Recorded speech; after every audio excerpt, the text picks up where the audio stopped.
When I was 14, my parents introduced what they called a healthy lifestyle rule. No video games after 9 p.m., not 9:01, not 9:05, exactly 9 p.m. Every night, my dad would walk past my room and announce, "Time's up." 1 minute late meant losing gaming privileges for the next day. At first, I argued. Then I negotiated. Then I accepted a simple truth.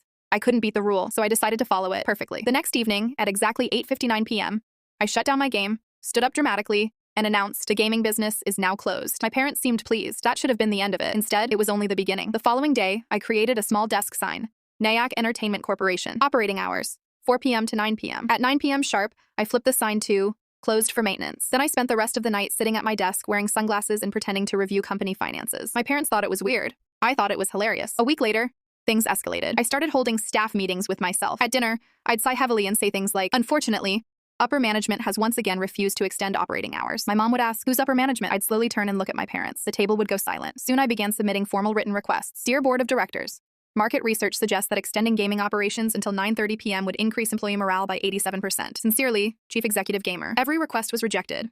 Every rejection was framed and hung on my bedroom wall. Then came quarterly earnings reports. Every Friday, I'd present charts showing how the company had suffered severe losses due to government regulations. My little brother became vice president of complaints. He took his role very seriously. The breaking point arrived during a family gathering. My aunt casually asked how school was going. Before I could answer, I pulled a folder from my backpack. "Thank you for attending the shareholder meeting." I then spent 5 full minutes explaining how restrictive legislation had harmed the gaming industry. My grandparents were trying not to laugh. My uncle was recording everything. My dad looked like he was questioning every life decision he'd ever made. Finally, my grandmother asked who made these regulations. I pointed directly at my parents. "They are the governing authorities." The room exploded with laughter. That night, my parents introduced a new rule. No pretending our house is a corporation. I considered that a complete victory. To this day, whenever someone says 9 p.m., I glance at an imaginary watch and whisper, "Sorry, business hours have ended."